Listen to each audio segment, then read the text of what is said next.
Good afternoon class. Polity से पहले वाली क्लास में मूल अधिकार स्टार्ट कर दिए थे। भाग 3 में मूल अधिकार है। कितने भाग में? भाग 3 में मूल अधिकार का वर्णन है। मूल अधिकार समझते हो? मूल अधिकार क्या होते हैं? मूल शब्द का मतलब होता है बेस। अगर तुम्हारे जमीन पे तुम खड़े हो और जमीन ही ना हो तो बताओ इंसान खड़ा हो पाएगा? नहीं खड़ा हो पाएगा। अगर संविधान से मूल अधिकार हटा दिए जाए, संविधान से मूल अधिकार हटा दिए जाए तो तुमको पता नहीं चलेगा हम अपने देश में हैं या दूसरे देश में, विदेश में हैं। तुमको अपना देश ही विदेश लगेगा, क्योंकि यहाँ पे मूल अधिकार जो हमको मिलते हैं वही हमारे जीवन जीने की शैली को निर्धारित करते हैं।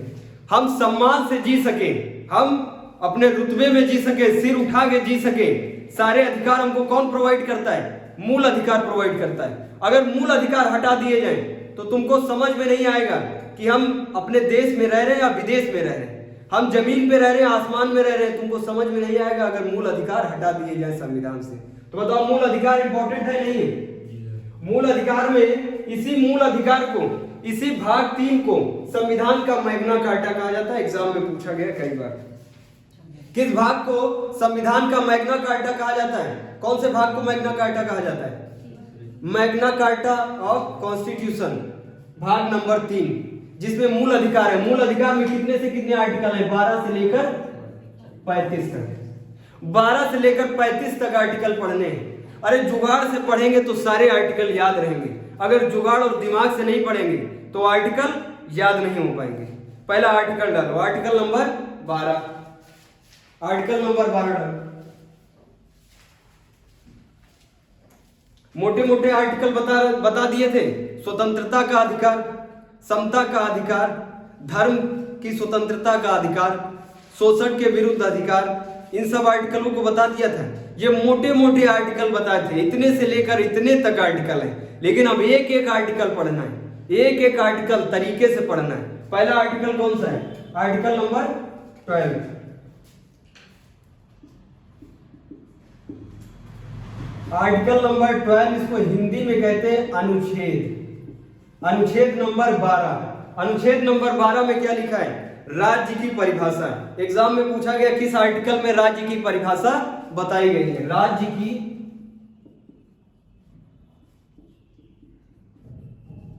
परिभाषा, राज्य की परिभाषा। अगर तुमसे कोई पूछ ले, जब भी पॉलिटी में राज्य शब्द आए, जब भी पॉलिटी में राज्य शब्द आए तो राज्य का मतलब होता है भारत। राज्य का मतलब उत्तर प्रदेश, हरियाणा, राजस्थान नहीं है। उत्तर प्रदेश, हरियाणा, राजस्थान नहीं है राज्य का मतलब। राज्य का मतलब है भारत। राष्ट्र है, राष्ट्र। राज्य का मतलब यहाँ पे क्या है? राष्ट्र है। और राष्ट्र, कौन से राष्ट्र में रहते हो? भारत राष्ट्र में रहते हो। अखंड भारत राष्ट्र में रहते हो, उसी अखंड भारत राष्ट्र की परिभाषा पूछ रहा है। परिभाषा का मतलब है तुमको परिभाषा देनी, पूरी परिभाषा बतानी क्या है राज्य में। क्या बताना है? पूरा राज्य बताना है। राज्य में कितने लोग रहते हैं, कौन कौन है राज्य में, ये बताना है। समझ में आ रहा नहीं आ रहा? बताओ। राज्य की परिभाषा बतानी। राज्य की परिभाषा कैसे बता सकते हो? राज्य की परिभाषा अगर तुमको बतानी है तो लोकसभा कह दो। राज्य की परिभाषा बतानी है, लोकसभा कह दो। राज्य की परिभाषा बतानी, केंद्र में राज्यसभा कह दो। बताओ, कोई दिक्कत? लोकसभा समझते हो क्या होता है? सबको पता है लोकसभा। राज्यसभा, अगर राज्य में आ जाओ तो विधानसभा होगा, नहीं होगा? विधानसभा में चीफ मिनिस्टर बैठता है। चीफ मिनिस्टर हेड होता है विधानसभा का। और यहाँ पे लोकसभा का, जिसमें लोकसभा की, जिसमें जिसकी पावर है, जिसकी चलती है लोकसभा में, वो कौन है? प्रधानमंत्री है। प्रधानमंत्री है जिसकी चलती है लोकसभा में, बाकी तो सब उसके पीछे पीछे चलते हैं। अरे भैया, राष्ट्रपति सिर्फ राष्ट्र का पति है और जिसकी चलती है वो कौन है? प्रधानमंत्री है। इसीलिए राष्ट्रपति को रबर स्टैम्प, कठपुतली कहा जाता है। क्या है वो? कठपुतली है। कठपुतली का मतलब समझते हो? कठपुतली को नचाने वाला कोई और होता है, और नचाने वाला कठपुतली को कौन है? पीएम, प्रधानमंत्री नरेंद्र मोदी जी। अरे भैया, कभी न्यूज में तुम सुने हो कि ये राष्ट्रपति कुछ कह दिए तो वहां फाइनल हो गया, राष्ट्रपति का क्या चला? कभी नहीं सुनोगे। राष्ट्रपति शासन तो अमेरिका में चलता है। राष्ट्रपति शासन कहाँ चलता है? अमेरिका में चलता है। अपने वहां कौन सा शासन चलता है? संसदीय प्रणाली में प्रधानमंत्री का शासन चलता है। प्रधानमंत्री के पास सारी शक्ति निहित है और प्रधानमंत्री जितना कहता है उतना ही कौन करता है? राष्ट्रपति करता है। राष्ट्रपति का कोई रोल नहीं है, वो केवल राष्ट्र का पति। पति कई प्रकार के होते हैं। पति घरों में कई प्रकार के पति होते हैं। जिस पति की चलती है वो अमेरिका वाले पति हैं। अरे घरों में जिस पति की चलती है, जेंट्स की चलती है, वो अमेरिका का शासन है। जहां पे महिलाओं की चलती है, संसदीय प्रणाली है, वो कौन सा है? भारत का शासन है। यहाँ पे किसकी चलती है? प्रधानमंत्री की चलती है। और अमेरिका में किसकी चलती है? प्रेसिडेंट की। प्रेसिडेंट को क्या कहते हैं? राष्ट्रपति। समझ में आया नहीं आया? इतनी बात क्लियर है। अब यहाँ पे पूछ रहा है तुमको क्या बताना? राज्य की परिभाषा बताना। राज्य की अगर परिभाषा बतानी है तुमको तो राज्य का हर एक बंदे को बताना पड़ेगा। राज्य के हर एक बंदे को बताना पड़ेगा, हर एक इकाई को बताना पड़ेगा, चाहे वो सरकारी हो या प्राइवेट हो। बताना पड़ेगा, नहीं बताना पड़ेगा? ये सारी इकाइयां बता दो तो राज्य की परिभाषा हो जाएगी। लेकिन भैया बताओगे कैसे? इतनी बड़ी, अरे कहीं पे LIC है तो कहीं पे ONGC है, कहीं पे कोई कंपनी है, कहीं पे राष्ट्रपति है, प्रधानमंत्री, 140 करोड़ 45 करोड़ जनसंख्या है। कैसे किसके किसके नाम लिख पाओगे? बताओ, अगर हम नाम लिखने लगे 145 करोड़ नाम लिखे तो बताओ संविधान कब पढ़ाएंगे?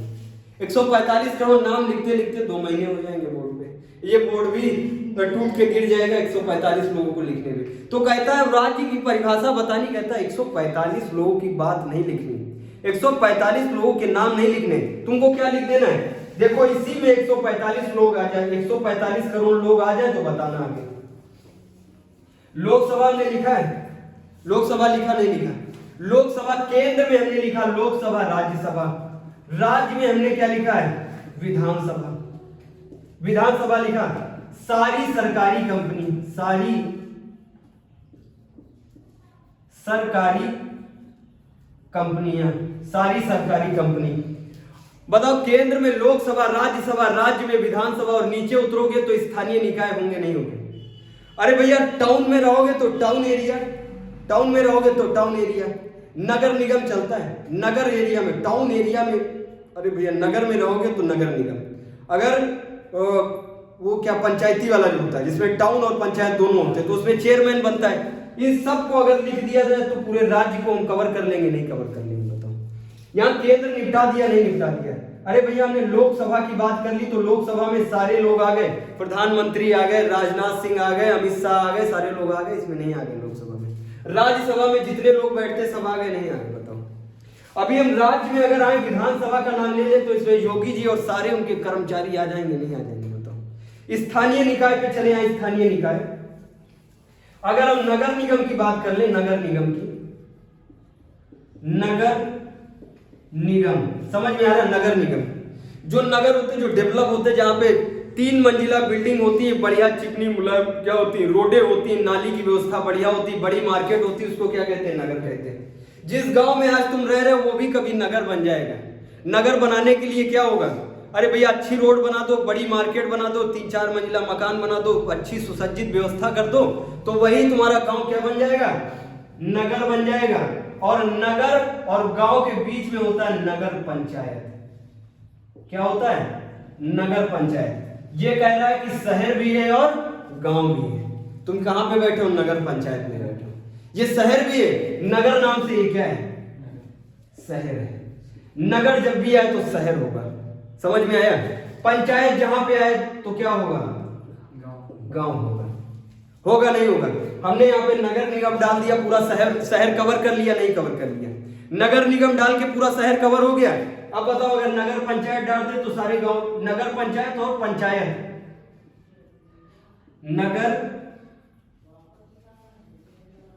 नगर पंचायत और पंचायत। बताओ, ये सब क्लियर हो गए? नगर निगम से सारे शहर कवर हो गए। नगर पंचायत से जो छोटे लेवल में, नगर से छोटे लेवल में सारे टाउन एरिया लेवल सारा कवर हो गया। और पंचायत से सारे वो जो खड़े होते हैं प्रधान और प्रधान, सारे कवर हो गए? नहीं कवर हो गए? अब इन सबको हम लिख दिए, इन्हीं के अंदर पूरी जनसंख्या आएगी? नहीं आएगी? अरे ये मुखिया हैं, ये मुखिया चुने गए हैं। जनता पे जनता ही जो शासन करती है। अरे भैया लोकसभा में पीएम है जो, हमने भी तो सांसद चुन के भेजा है, सांसद चुन के भेजा है नहीं भेजा है? इन्हीं सांसदों में से क्या बना है? प्रधानमंत्री बना नहीं बना? अरे हमने विधायक चुन के भेजा नहीं भेजा है? उसी में से विधायक का जो मुखिया होगा वो सीएम बनेगा नहीं बनेगा? कभी तुमने सुना है प्रधानमंत्री के चुनाव हो रहे हैं या चीफ मिनिस्टर के चुनाव हो रहे हैं? प्रधानमंत्री और चीफ मिनिस्टर के चुनाव ही नहीं होते। किसके चुनाव होते? संसद के होते। संसद, संसद समझते हो? इंग्लिश में कहते हैं मेंबर ऑफ पार्लियामेंट एमपी, और विधायक को कहते हैं MLA, member of legislative assembly. समझ में आया? इन दोनों के चुनाव होते। अरे भैया सांसद और विधायक के चुनाव होते हैं और प्रधानमंत्री और चीफ मिनिस्टर के चुनाव नहीं होते। अब बताओ, हम अगर प्रधानमंत्री कहते तो सारा जितना भी सांसदी में तुम चुनाव दे के आए, जितने लोग सांसदी में, सब लोग कवर हो गए नहीं कवर हो गए? हमने सीएम की बात कर ली तो विधायकी स्तर से सब लोग कवर हो गए। हमने यहाँ पे नगर की बात की, यहाँ पे हेड कौन होता है? मेयर। नगर पंचायत में हेड कौन होता है? चेयरमैन। और यहाँ पे पंचायत में हेड कौन होता है? मुखिया। समझ में आया? सब लोग कवर हो गए। अब कितने बचे? अब सरकारी कंपनी और प्राइवेट कंपनी, सरकारी कंपनी और प्राइवेट कंपनी। प्राइवेट में सारे प्राइवेट स्कूल, सरकारी में सारे सरकारी स्कूल और जितनी भी सरकारी संस्थाएं हैं सब कवर हो जाएगा। और प्राइवेट में प्राइवेट सारी संस्थाएं, प्राइवेट स्कूल सब कवर हो जाएंगे। बताओ 145 करोड़ को समझना आसान था नहीं था? बताओ 145 करोड़ को समझ गए? इन सब में 145 करोड़ आ जाएंगे नहीं आ जाएंगे? तो बताओ, यही तो पूछ रहा है राज्य की परिभाषा कि राज्य में कितने लोग रहते, राज्य की परिभाषा क्या है? स्टेट पीसीएस में सीधे सीधे क्वेश्चन आया था। स्टेट पीसीएस में ये सारे ऑप्शन रखे हुए थे, उनमें से चुनना था, एक गलत चुनना है, उनमें से एक गलत को चुनना था। बताओ, ये 3 ऑप्शन रखे हो तो तुमको अब समझ में आएगा नहीं समझ में आएगा कि लोकसभा, राज्यसभा और ये नगर निगम, नगर पंचायत, पंचायत, सारी प्राइवेट कंपनियां, सरकारी कंपनियां, पूरा हो गया, पूरा खाका तैयार हो गया। इसी को क्या कहते हैं? राज्य की परिभाषा कहते हैं। खत्म। आर्टिकल दूसरा लिखो, आर्टिकल 13।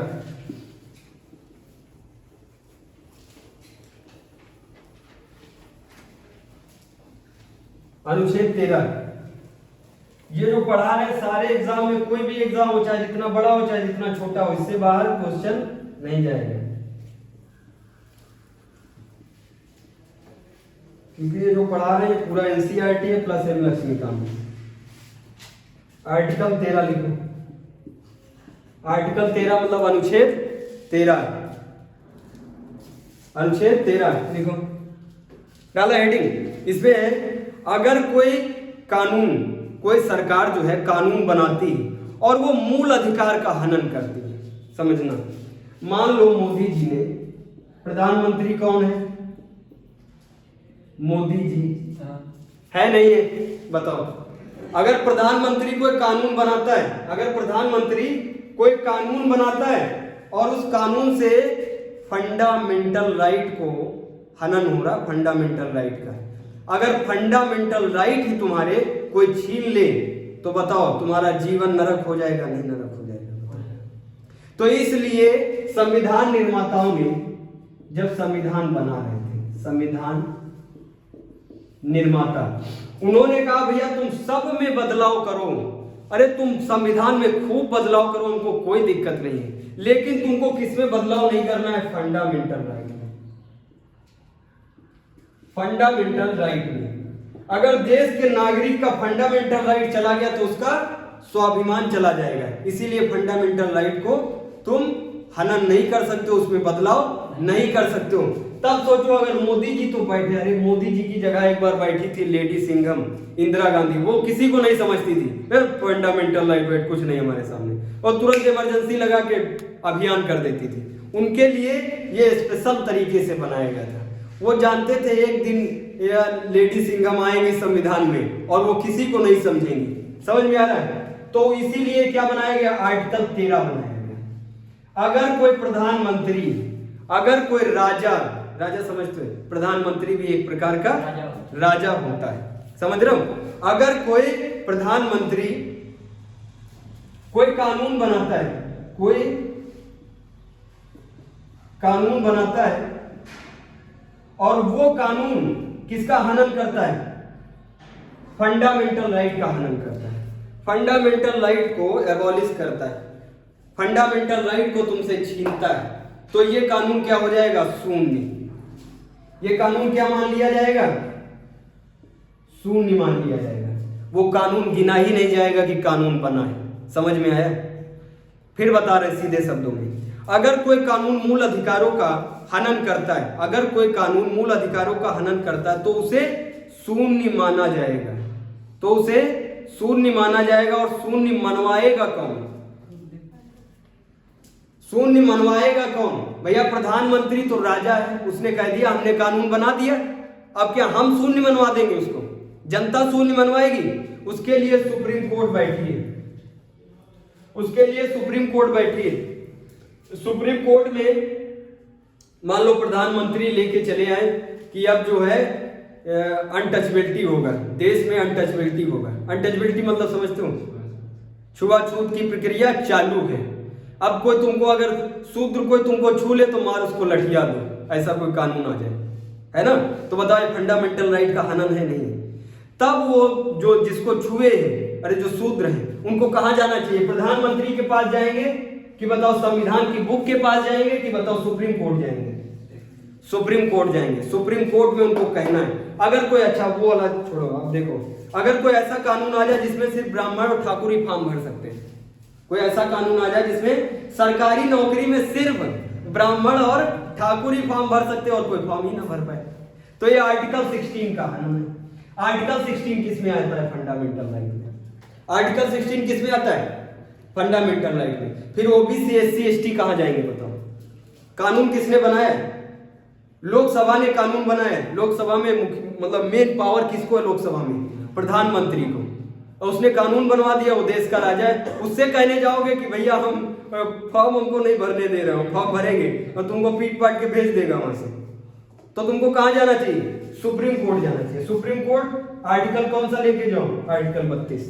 आर्टिकल 32 सिर पे लगा के लेके जाओ भैया, सिर्फ आर्टिकल 32 के थ्रू आए हैं हम, हमको लाठी वाठी चार्ज मत करना। जैसे वो देखेगा आर्टिकल 32 सब सरेंडर हो जाएंगे कि आर्टिकल 32 लेके आया।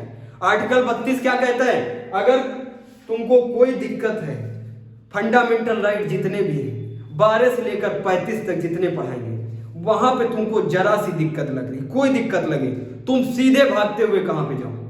Supreme court. किस आर्टिकल के थ्रू? 32। तुम्हारे पास किराया नहीं है जेब में दिल्ली तक जाने को, अरे भैया सुप्रीम कोर्ट तो दिल्ली में है, जेब में किराया पड़ा 100 रुपया, दिल्ली कैसे पहुंच जाओगे? 100 रुपया किराया पड़ा है तो तुम हाई कोर्ट तो पहुंच सकते हो? नहीं पहुंच सकते हो। 226 के थ्रू, 226 के थ्रू हाई कोर्ट जाओ। 226 के थ्रू कहां जाओ? High court. अगर कोई तुमको गाली दे दे, अगर कोई तुमको गाली दे दे, थप्पड़ मार दे, तो बताओ फंडामेंटल राइट का हनन है? नहीं है। फंडामेंटल हमको पूरा अधिकार देता है स्वाभिमान से जीने का, सिर उठा के जीने का, बोलने का, अभियान करने का सारे अधिकार हैं, आने जाने का सारे अधिकार है हमारे पास। अब बताओ इन अधिकारों को अगर कोई छीने और तुम्हारे पास किराया है कम, तो कहां पहले जाओगे? High court. अगर तुम्हारे पास जेब में भरा है 10,000 रुपया, तो बताओ कहां जाओगे? Supreme court. समझ में आया? किस आर्टिकल के थ्रू? आर्टिकल 32। इसको होम रेमेडी भी कहते हैं। इस आर्टिकल को फंडामेंटल राइट का उपचार, दवा, रेमेडी किसको कहते हैं? आर्टिकल 32 को। कई बार एग्जाम में पूछा गया। अगर कभी भी तुम्हारे फंडामेंटल राइट का हनन है, कई बार पुलिस वाले क्या करते हैं? पुलिस वाले जितने भी भारत के पुलिस वाले, उनसे ज्यादा बदमाश कोई है नहीं, 100%। और वो अपने आप को जज समझते हैं, जबकि संविधान में पुलिस वालों का काम पता क्या है?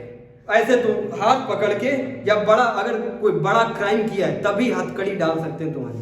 कभी ये नहीं देखा होगा 151 की धारा में तुमको हथकड़ी डाल के ले जाए, अगर वो हथकड़ी डाल दे तो उनकी वर्दी उतर जाएगी, जेल हो जाएगी, जुर्माना पड़ेगा उनको। जब बड़ा क्राइम किया, किसी को गोली से मार दियो, जो इंसान गोली से किसी को मार सकता है, जो फायर कर सकता है, वो बताओ पुलिस से डरेगा? इसीलिए उसके हाथ बांधे जाते हैं ताकि निकाल के हमारे न मार दे। लेकिन अगर तुम गला, अरे किसी से झगड़ा, नॉर्मल झगड़ा की 151 की धारा है, अब वहां पे अगर हथकड़ी तुम्हारे डाल दिए तो तुम्हारे बताओ, तुम्हारे प्राण व दैहिक स्वतंत्रता को छीन लिया, तुम्हारे सम्मान को छीन लिया, नहीं छीन लिया? तुम्हारे हथकड़ी घर से पढ़ के जा रहे, तुम्हारा सम्मान चला गया, तो तुम सुप्रीम कोर्ट जा सकते हो कि इस पुलिस वाले ने हमारा सम्मान छीन लिया हथकड़ी डाल के, जबकि क्राइम बहुत छोटा था। क्राइम छोटा था, सम्मान छीन लिया, इसको क्या होनी चाहिए?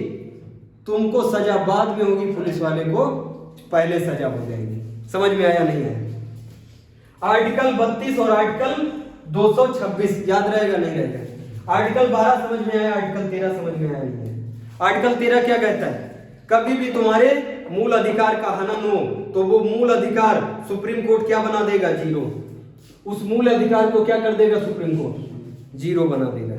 पूछा गया एग्जाम में, मूल अधिकार के हनन होने पे मूल अधिकार को शून्य बनाने वाला आर्टिकल कौन सा है? शून्य बनाने वाला आर्टिकल कौन सा है?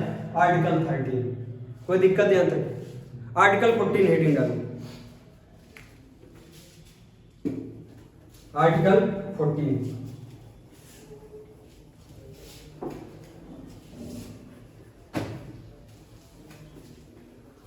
अरे भैया तो हमसे पॉलिटी पढ़ रहे हो, अब अगर पुलिस वालों से तुम डर गए तो फिर समझ लो तुमको पढ़ाना छोड़ देंगे।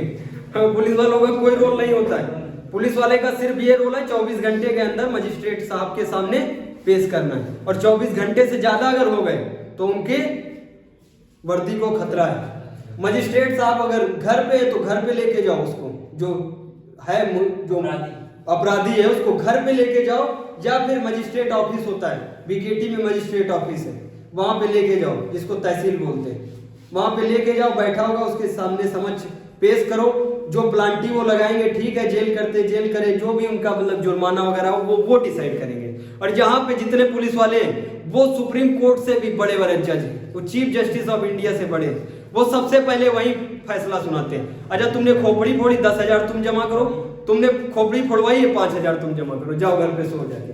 फैसला कहाँ पे होता है? सारे फैसले चौकी और थाने में होते हैं, और जबकि उनको अधिकार नहीं, अगर कभी 2 रुपए भी मांग ले तो उनकी नौकरी चली जाएगी। आर्टिकल नंबर 14, कानून के समक्ष, कानून के समक्ष समता का अधिकार। कानून के समक्ष समता, कानून समझते हो? यही पुलिस वालों का कानून है। जितने भी कानून बनते, अरे भैया कानून आईपीसी सीआरपीसी जो धाराएं होती वो कानून है। ये जो पॉलिटी पढ़ रहे हैं, संविधान पढ़ रहे हैं, इसी में एक अलग से भाग होता है जो जज पढ़ते हैं, वो क्या होता है? आईपीसी सीआरपीसी, अंग्रेज बना के गए थे। आईपीसी सीआरपीसी वो क्या होते हैं? कानून। उनके समझ क्या रहेगी? समता।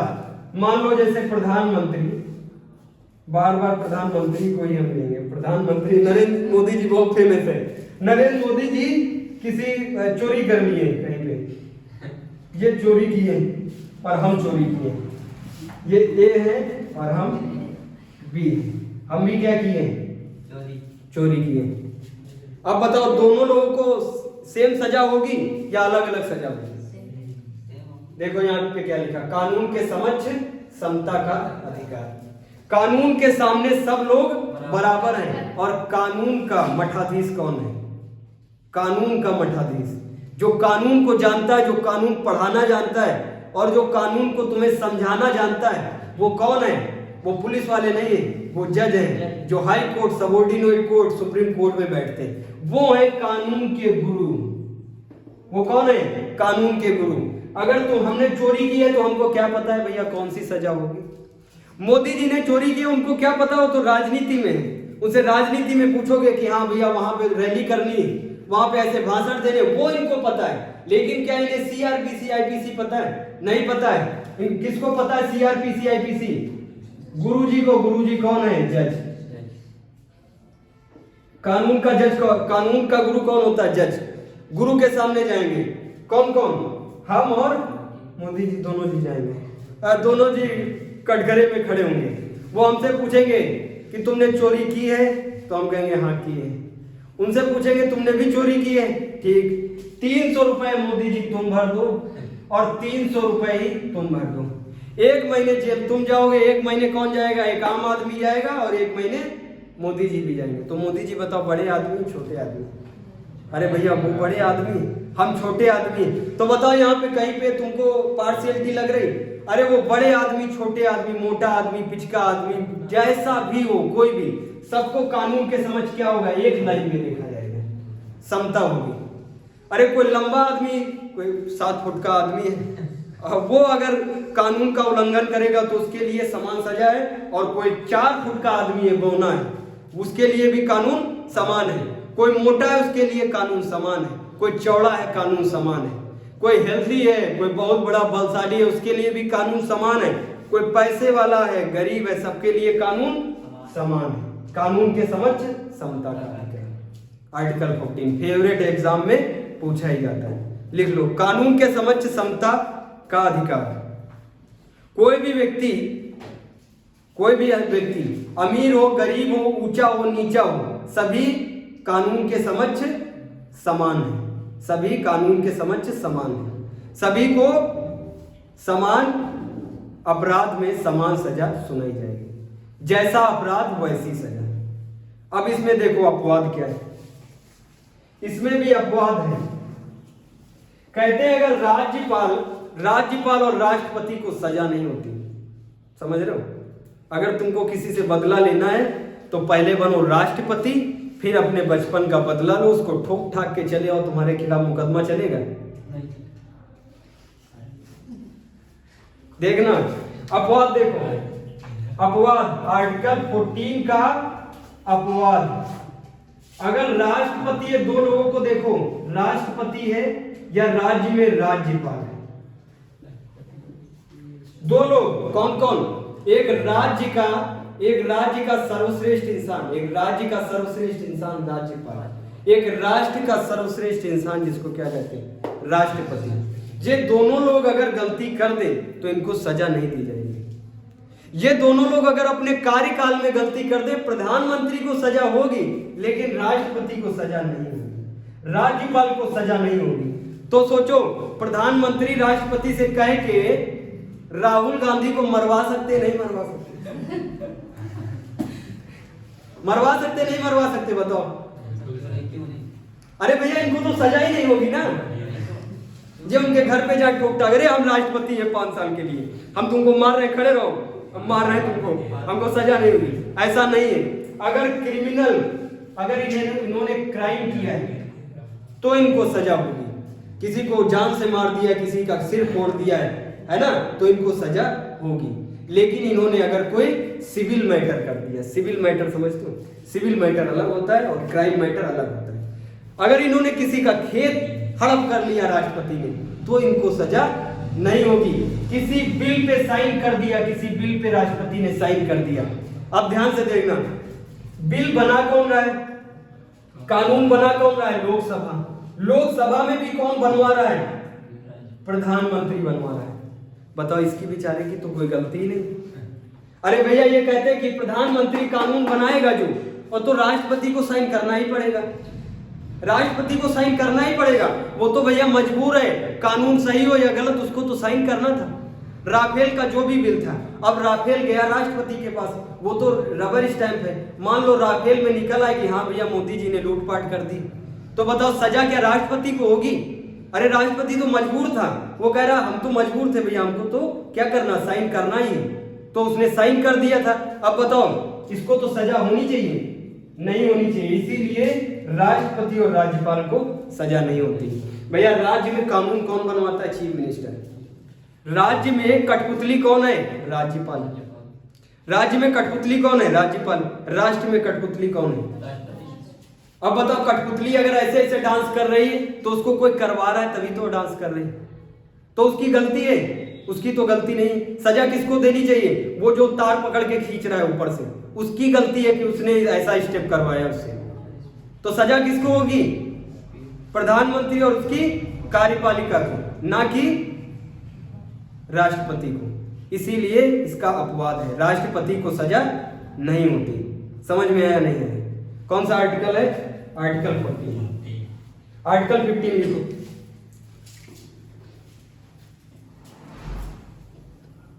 सारे आर्टिकल समझ में आ रहे हैं?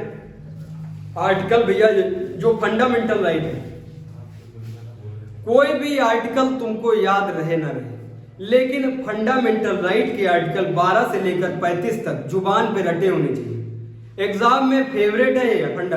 दरोगा का अगर पेपर दे रहे हो दरोगा का अगर पेपर देने गए तो पॉलिटी उनके लिए, और जो दरोगा का पेपर बनाते हैं उनके खून में पॉलिटी बहती, और वो पॉलिटी को पूरे पूरे पेपर में से छाप देते हैं। पॉलिटी को फंडामेंटल राइट से 10-10 क्वेश्चन यहाँ से उठा के ठोक देते हैं, फंडामेंटल राइट से ही सब क्वेश्चन। अरे भैया तुम पुलिस वाले बनने जा रहे हो, तुमको जिस जॉब में जा रहे हो तुमको पता होना चाहिए वहां पे पूछा क्या जाएगा। रेलवे में जा रहे हो तो पॉलिटी का बहुत बड़ा काम तो नहीं है। रेलवे में तुमको सबसे ज्यादा क्या लगाना चाहिए? Speed and time, time and distance, work time, ऐसे करके मैथ लगानी चाहिए। वहां पे तुमको भागना है, झंडी दिखानी है। ग्रुप डी में जा रहे हो, जिस एग्जाम में जा रहे हो, मान लो तुम आईएएस की हम तैयारी कर रहे हैं, तो हमसे सबसे ज्यादा एग्जाम में क्या पूछा जाएगा? एडमिनिस्ट्रेशन के बारे में पूछा जाएगा। जिस एग्जाम में जा रहे हो ऐसे हवाबाजी में जिंदगी भर पढ़ोगे और कल्याण नहीं होगा। जिस एग्जाम में जा रहे हो उसका समझो कि वो पूछेगा सबसे ज्यादा पार्ट क्या है। दरोगा का ही भी फेवरेट है, पॉलिटी दरोगा की फेवरेट है। तो बताओ सबसे ज्यादा यहाँ से क्वेश्चन आएंगे नहीं आएंगे? तुमको याद रहना चाहिए से। आर्टिकल नंबर 12 राज्य की परिभाषा, आर्टिकल नंबर 13 अगर फंडामेंटल राइट में कोई हनन होता है तो उस कानून को शून्य घोषित कर दिया जाएगा। 13 हो गया। 14 क्या है? 14 कानून के समक्ष समता। 15 है जाति लिंग जन्म स्थान के नाम पे भेदभाव नहीं होगा। 16 है अवसर के लिए समानता, और 17वां अनटचबिलिटी।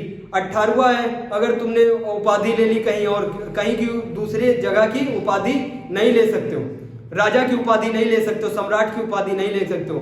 आर्टिकल 19 में स्वतंत्रता है, आने की, जाने की, बोलने की, टहलने की, ऐसे करके सारी स्वतंत्रता है। ये आर्टिकल एकदम रटे होने चाहिए।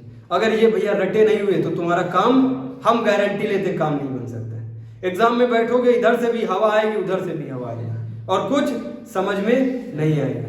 पॉलिटी एकदम आर्टिकल 12 से लेकर 35 रटे होने चाहिए। हम कभी फोर्स नहीं किए स्टार्टिंग में, यूनियन एंड इट्स टेरिटरी पे फोर्स नहीं किए कि रटे ही हो, सिटीजनशिप पे फोर्स नहीं किए रटे ही हो, लेकिन फंडामेंटल राइट रटना जरूरी है। 12 रटा है, बताओ 12 में किसको दिक्कत है? राज्य की परिभाषा।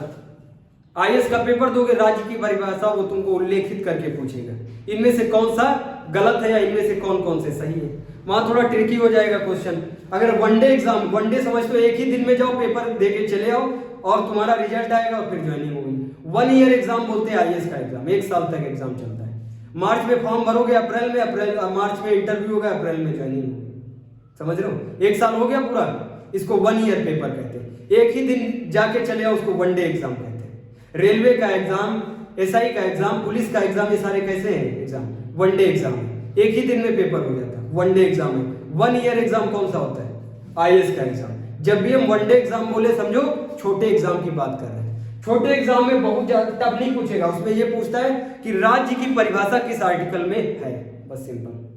कई बार पूछा गया राज्य की परिभाषा किस आर्टिकल में? आर्टिकल 12। किस आर्टिकल में फंडामेंटल राइट के हनन होने पे उसको शून्य घोषित कर दिया जाता है? 13 सिंपल। कानून के समझ समता किस आर्टिकल में है? सिंपल। अब देखो आर्टिकल 15, आर्टिकल 15 याद रहेगा नहीं रहेगा बताओ?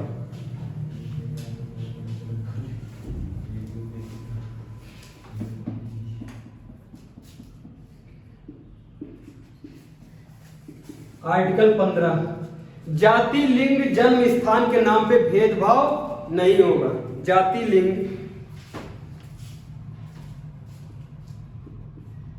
जाति का मतलब समझते हो? हिंदुओं में जाति होती है। हिंदुओं में क्या होती है? जाति होती है। कोई ब्राह्मण है तो कोई क्षत्रिय, कोई वैश्य है तो कोई शूद्र है। इसमें हमने तुमको एंशिएंट हिस्ट्री में पढ़ाया है, विराट पुरुष के ये खोपड़ी से निकला था ब्राह्मण, भुजाओं से निकला था क्षत्रिय, जांघाओं से निकला था वैश्य, और तलवे से कौन निकला था? शूद्र। ये जाति में ये 4 लोग हैं। ब्राह्मण पहले स्थान पे, दूसरे पे क्षत्रिय, तीसरे पे वैश्य और लास्ट में शूद्र। ये संविधान कहता है। देखो आर्टिकल 15 कह रहा है ये तुमने, अरे भैया पूर्वजों ने, उसने पूर्वजों को नकारा नहीं, क्योंकि हम लोग अगर जाति और धर्म पे कभी बात कर दे तो पूरी गवर्नमेंट गिर जाएगी। अब मोदी जी को सब रपटा लेंगे। धर्म के नाम पे कोई सुनना चाहता है? अरे हमारे कोई भगवान के नाम पे कोई कुछ कह दे तो फिर उससे फिर हो जाएगा लफड़ा। हाँ, फिर या तो हम नहीं या तो वो नहीं, है ना? इसीलिए सरकार जो संविधान निर्माता थे वो जानते थे अगर ये वाला मामला ही हम कैंसिल कर देंगे, हम कह देंगे नहीं यहाँ पे ब्राह्मण क्षत्रिय शूद्र कोई है ही नहीं, सब एक है, तो ये सब हमको लठिया देंगे, भाला वाला पोछ देंगे हमारे। तो इसीलिए उन्होंने कहा ठीक है, ये जो पुराना वाला सिस्टम है ये तुम अपने मन में रखो, ब्राह्मण क्षत्रिय वैश्य शूद्र अपने मन में रखो। लेकिन हम तो क्या बनाने जा रहे हैं, लोकतांत्रिक देश। अब तो राजा वाला सिस्टम खत्म है, लोकतांत्रिक देश है। लोकतांत्रिक देश में कोई किसी का बाप नहीं है। इस संविधान में ये याद रखो, कोई किसी का बाप नहीं है, सब सबके बाप है। तुम किसी के 2 थप्पड़ मारोगे तो उसके भी क्या होगा, वही कानून वही धारा तुम पे लगेगी, वही उस पे लगेगी। तो बताओ कोई किसी का बाप है। और राजा वाले में क्या होता था, और राजा जब निकलता था, राजा ने मान लो तुम्हारे रखे पिस्टल मार दिया, धाए से पिस्टल मार दी तुम्हारे, तो राजा को क्या होगी, सजा? उसको सजा नहीं होती थी। समझ में आया? ये राजतंत्र था, राजतंत्र अलग होता है। लोकतंत्र में कोई किसी का बाप नहीं है, ये हमेशा ट्रिक याद रखना। इसमें चैनिंग सिस्टम है, एक कभी कभी आते हैं 3 जोड़ो, नीचे 3 जोड़ो, चैन बनाओ। लोकतंत्र में यही सिस्टम है, सब सबके नीचे ऐसे एक व्हील बनी है। प्रधानमंत्री कहने को प्रमुख है, अगर ये गलत काम कर देगा तो ये भी कहां पे आ जाएगा, नीचे। आम आदमी कहने को आम आदमी है नीचे, अगर ये अच्छा काम कर देगा तो क्या बन जाएगा, प्रधानमंत्री। अरे मोदी जी भी तो चाय बेचते थे, आम आदमी थे, क्या बने, प्रधानमंत्री। राजा का बेटा तो राजा नहीं, राजा इनके पिताजी तो प्रधानमंत्री नहीं थे। इनके अंदर कौशल थी, स्किल थी, बोलने की स्किल, समाज को स्किल थी, समाज को लेकर चलने की स्किल थी, तो ये क्या बन गए, प्रधानमंत्री। तो बताओ यहाँ पे कोई किसी का बाप है? लोकतंत्र में कोई किसी का बाप नहीं। यहाँ पे यही बताया जा रहा आर्टिकल 15 में, ये कहते हैं कोई किसी का बाप नहीं है। ये तुम अपने मन में रखो, जो भी ब्राह्मण क्षत्रिय वैश्य शूद्र है, ये सब अपने दिमाग में अपने मन में रखो। अगर कभी ये तुम अपने मुंह से बोलोगे, मुंह से चिल्लाओगे, तो तुमको क्या होगी, सजा। सजा किस बात की होगी, तुम असामाजिकता फैला रहे हो। क्या फैला रहे हो, असामाजिकता। तुम जाके माइक पे हम है ब्राह्मण, आ जाओ सब ब्राह्मण, तुमको पकड़ के पुलिस ले जाएगी, मुकदमा दूसरे दिन से चालू हो जाएगा। कहते हैं ये सब तुम अपने मन में रखो, शादी करो अपने मन से करो, भाई ब्राह्मण हो, ओम ऐसे करके समर्पयामि स्वाहा खूब करो, मन में खूब मस्त रहो, लेकिन तुमको समाज में ये गतिविधि नहीं फैलानी है। तो देखो, जाति, लिंग का मतलब समझते हो, पुरुष महिला, पुरुष महिला के नाम पे कोई भेदभाव नहीं होगा। कहां भेदभाव नहीं होगा, भारत में। भारत में पुरुष और महिला के नाम पे भेदभाव नहीं होगा, जाति के नाम पे कोई भेदभाव नहीं होगा। जाति, लिंग, जन्म स्थान। जन्म स्थान मान लो हम उत्तर प्रदेश में हैं और उत्तर प्रदेश से हम महाराष्ट्र चले जाए तो वहां के लोग हमको ईंटा मार के भगाने लगे, कह रहे उत्तर प्रदेश वाला यहाँ आया, मार मार इसको, रपटा ले लेते। ऐसा नहीं हो सकता है। तो देखो क्या है, जाति, लिंग, जन्म स्थान के नाम पे भेदभाव नहीं होगा। कोई दिक्कत? फिर से रिपीट करें, जाति, लिंग, जन्म स्थान के नाम पे भेदभाव नहीं होगा। संविधान में जाति, लिंग, जन्म स्थान के नाम पे भेदभाव नहीं होगा। सब क्या है, समान। सब क्या है, समान। लेकिन अभी भी क्या हम लोग समान समझते? अरे भैया, हम लोग कैसे समान समझे? ये जो संविधान बनाने वाले थे, इन्होंने ही समान कुछ नहीं छोड़ा है। हम उनकी आलोचना नहीं कर रहे, लेकिन ये जो आरक्षण करके, ये सब सीट वगैरह अलॉट करा के, इन्होंने तो एक वो जड़ बो दी है कि हमको तभी पता चल जाता। कभी कभी तो हम भूल जाते कि कौन किस जाति का है, लेकिन जब वोट वाला आता तो हमको पता चल जाता, अरे भैया ये तो जनरल सीट है, जहां पे एससी लड़ेगा वहां पे एसटी लड़ेगा। यही नहीं करना था इनको, यही हटा देना चाहिए, नहीं हटा देना चाहिए। जब हम एग्जाम में फॉर्म भरते, मान लो हमने आईएएस का फॉर्म भरा, आईएएस का फॉर्म हमने भरा है, हमारा जो प्रीलिम्स है हम लाए 122 नंबर, हम लाए 122 नंबर तो हमारी एंट्री होगी, और इस एससी एसटी के कितने मांगे जाते हैं, 96 नंबर। देखो कितना डिफरेंस है।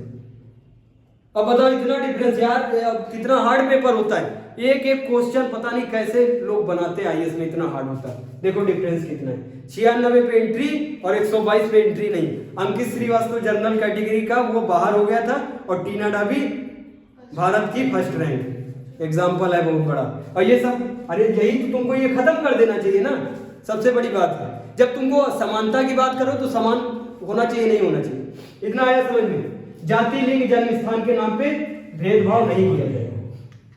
लेकिन अब सोचो तुम कि यहाँ पे जाति, लिंग, जन्म स्थान के भेदभाव नहीं है, ठीक है, लेकिन ये अपवाद क्या है, अपवाद, इसमें अपवाद कर दिए नहीं कर दिए, अरे भैया सीट अलॉट कर दिया, आरक्षण का सब बवाल बना दिए, तो ये अपवाद है नहीं। जब तुम समान की बात कर रहे हो तो हर चीज समान होनी चाहिए।